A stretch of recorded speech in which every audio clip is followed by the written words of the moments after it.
Friend, welcome back to जस्टिंग classes. कैसे हो आप सभी लोग? और शुरू करते हैं आज की क्लास को। तो आज 30 क्वेश्चन रहते ही हैं हमारे पास में, ज़्यादा ही हो जाते हैं उससे। तो चलिए शुरू करते हैं क्लास को और देखेंगे क्या खास है आज हमारे पास। ठीक है, प्रैक्टिस बहुत बहुत ही बेहतरीन प्रैक्टिस सेशन आपके चल रहे हैं और बिल्कुल आपको मजा आने वाला है। एक बेनिफिट आपको इस सीरीज से मिलने वाला है। ठीक है, मैंने टॉपिक वाइज भी सीरीज चलाई हुई है। शेक्सपियर, वर्डवर्थ, टीवी शैली को पढ़ाया है और चार्ल्स डिकन्स को भी मैंने अपलोड करना शुरू किया है अभी। तो देख लेते हैं, उनको भी आप देख सकते हो, तो उनसे भी आपको काफ़ी बेनिफिट मिलने वाला है पीजीटीएस पेरेंट्स को। तो चलिए शुरू करेंगे। लाइक शेयर कीजिएगा वीडियो को ज़्यादा से ज़्यादा और सब्सक्राइब कर लेना चैनल को अगर पहली बार विजिट करें चैनल पे। तो पहला क्वेश्चन हमारे पास है, romantic ode express. Romantic ode क्या एक्सप्रेस करती है? यस, तो रोमांटिक ओड की बात करें तो ये करते हैं emotional and romantic responses. Emotional and, ये एक second guys, yes yes this is, तो ये क्या करती है भाई? ये करती है इमोशनल एंड ड्रामेटिक रेस्पॉन्सेज। ये क्या हो रहा है जिसमें? ओके ओके ओके ओके, हो गया, ठीक है, हो गया भाई। तो इमोशनल एंड रोमांटिक एक्स, हाँ चलिए। The greatest writer of odd. Victorian age में ओड के ग्रेटेस्ट राइटर किसको कहा जाता है? तो ये वॉटसन थे। ठीक है, ऑड के ग्रेटेस्ट विक्टोरियन एज में कौन थे? Watson, B. Ode to west wind is written by. Ode to west wind किसके द्वारा लिखी गई? तो सभी को पता है इसका। तो ऑड टू वेस्टविंड टीबी शैली की है, तो कोई भी दिक्कत इसमें नहीं होनी चाहिए किसी को। A composition entirely to be spoken by one person. ऐसी कंपोजिशन जो वन पर्सन के द्वारा बोली जाती है तो उसको मोनोलॉग कहा जाता है। जैसे ड्रामेटिक मोनोलॉग होती है, रॉबर्ट ब्राउनिंग इसके लिए काफी फेमस है। तो the poet who is best dramatic monologue is non for it. अभी देखिए, अभी नाम लिया और अभी आ भी गया है ना, तो रॉबर्ट ब्राउनिंग है ना। तो रॉबर्ट ब्राउनिंग जो है ड्रामेटिक मोनोलॉग में माने जाते हैं।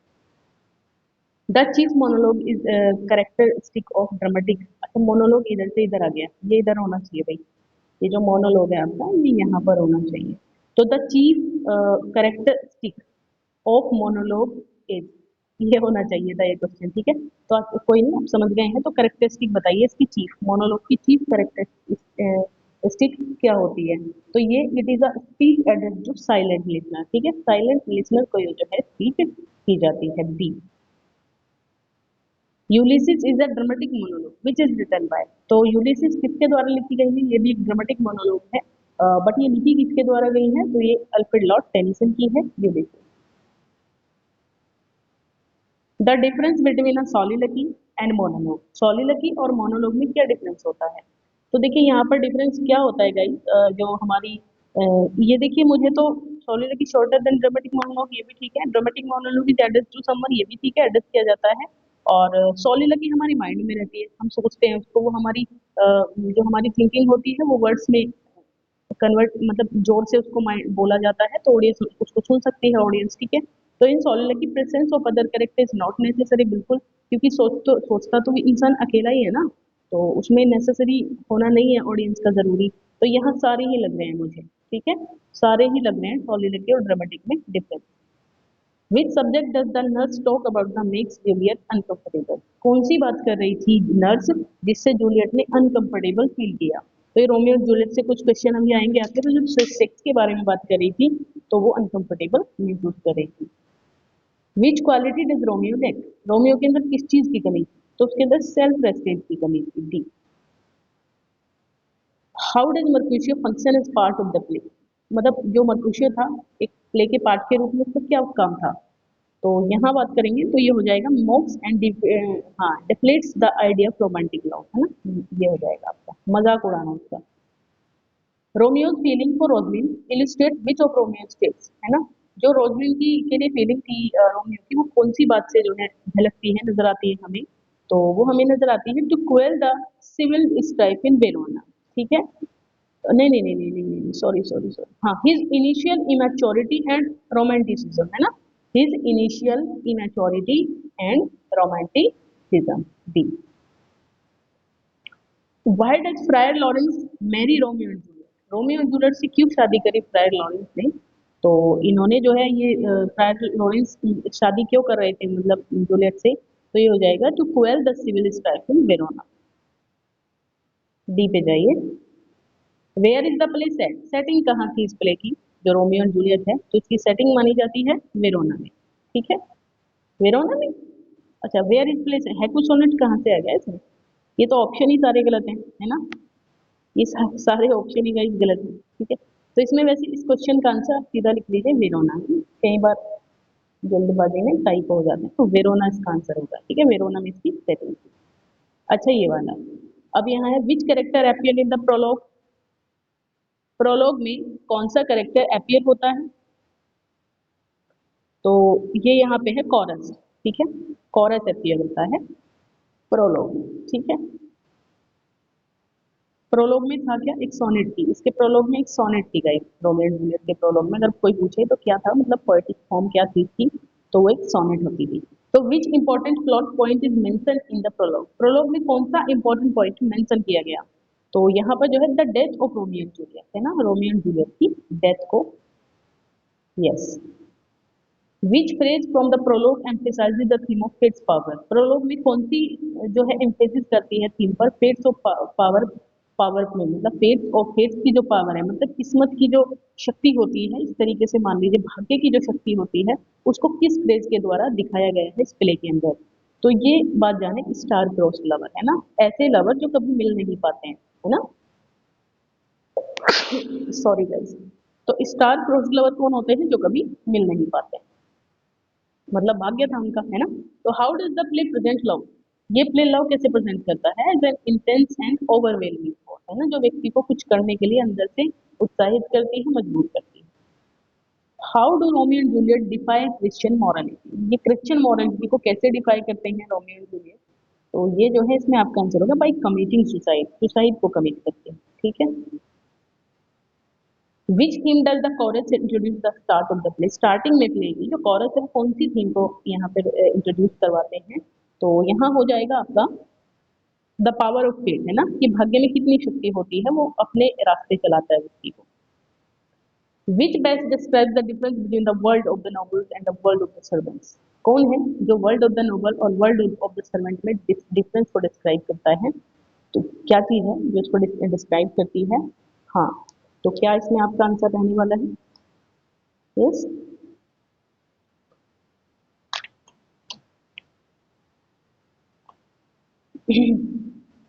एक सेकेंड, चलो क्या क्वेश्चन था हमारा? हाँ, इसमें पूछा जा रहा है कि क्या चीज है जो इसमें डिफरेंस दिखाती है ना। क्या चीज है जो डिफरेंस दिखाती है किसमें? World of the nobles and world world of the servants. तो यहाँ आपका आंसर रहना चाहिए भाई, हाँ बी हो जाएगा। Grand gestures with simple needs, है ना। भाई ग्रैंड गेस्चर होता है जो बड़े लोग होते हैं, पैसे वाले लोग होते हैं उनका, और जो गरीब लोग होते हैं उनका बेचारा सिंपल जीवन यापन करते हैं बहुत ही ज्यादा, तो बी हो जाएगा इसमें। whom does the play ultimately suggest is responsible for Romeo and Juliet's tragedy। मतलब उनके साथ जो ट्रेजेडी हुई उसके मतलब किस चीज को रेस्पॉन्सिबल माना जाता है इसके लिए? तो सोसाइटी को माना जाता है सीधा, है ना, सोसाइटी को माना जाता है कि वो मिलने नहीं देती दो प्यार करने वालों को। Who criticize this play saying. कौन क्रिटिसाइज करता है इस प्ले को ये कहते हुए कि it is a play of itself the worst that I ever heard in my life. मतलब इससे ज्यादा बेकार प्ले मैंने अपने पूरे जीवन में नहीं सुना है। तो कौन कहता है? Samuel Pepys. सैमुअल पीप्स की स्टेटमेंट है ये रोमियो एंड जूलियट की। Who wrote in praise of the play. और प्ले की प्रेज में कौन कहता है? It's comic character Mercutio Shakespeare showed the best of his skill in the Mercutio and he said himself that he was forced to kill him in the third act to prevent being killed by him। तो इसमें जो है ये बात कहते हैं John dragon. कौन कहते हैं इस बात को? John Dragon. Who consider this play as one of Shakespeare's most pleasing. अच्छा, मोस्ट प्लीजिंग किसने कहा? सैमुअल पीप ने तो वर्स्ट कहा है, लेकिन मोस्ट प्लीजिंग भी कहा है किसी ने इसको। तो किसने कहा है? तो ये कहा है डॉक्टर जॉनसन ने। C between 1590 and 1593 the theatres were frequently closed in London owing to, किस वजह से बंद हो गए थे? 1590 से 1593 तक किस रीजन से जो है बंद हो गए थे? तो ब्यूबोनिक प्लेग की वजह से, प्लेग फैल गया था ना, पेंडेमिक की वजह से। In which place Shakespeare uses the longest word. ये देखिए, ऑनरी, फिकेबिलिटी, फिकेबिली, ट्यूडी, निटेटिवस, है ना। तो ये इस तरीके से कुछ बोला जाने वाला वर्ड है, मैंने बोला नहीं, इसकी प्रैक्टिस नहीं है थोड़ी सी, है ना। तो ये आपका आता है लव लेबस लॉस्ट में, याद रखिएगा, love labour's lost B. 29 the war of roses, आपको पता है 1455 से 1487 तक चला वार ऑफ रोजेस। 1455 से 14 डेट भी पूछ ली जाती है, तो डेट भी आपको याद रखनी है। और figures in the work of, किसके वर्क्स में ये दिखाई फिगर हमें मिलती है, तो शेक्सपियर के वर्क्स में मिलती है, क्योंकि वही तो उस टाइम पे इनमें से। Which work of on his on Shakespeare card the first year of invention, ये आया है, पीजीटी में आया हुआ क्वेश्चन है। तो first year of my invention कौन से वर्क को कहा है, वीनस एंड एडोनिस को। वीनस एंड एडोनिस को लॉन्ग नैरेटिव पोएम थी ये, और इसको सस्ता रिमा में लिखा गया था 6 लाइन स्टैंडर्ड में, करेक्ट। हाँ 1493, 1593 है ना। In which text Milton has express support for polygamy, है ना, पॉलीगैमी की सपोर्ट में मिल्टन कौन सा टेक्स्ट लिखते हैं। पॉलीगैमी से मतलब कई कई शादी कर लेना, क्योंकि की भी हुई थी, उन्होंने 3 शादियां की हुई थी ना, Mary Powell, Katherine Woodcock second wife थी। तो यहाँ जो बात हो रही है डे डॉक्ट्रिना क्रिस्टीना की बात हो रही है, डे डॉक्ट्रिना क्रिस्टीना। अच्छा, इनका ये वर्क जो टू ऑफ टू रिलीजन है 1673 में आया था, पिस्टल फैमिलिटी है ये 1674 में, और प्रोविजन 1674 में, ठीक है। तो चलेगा भाई, मिलेंगे नेक्स्ट वीडियो में, तब तक के लिए बाय बाय।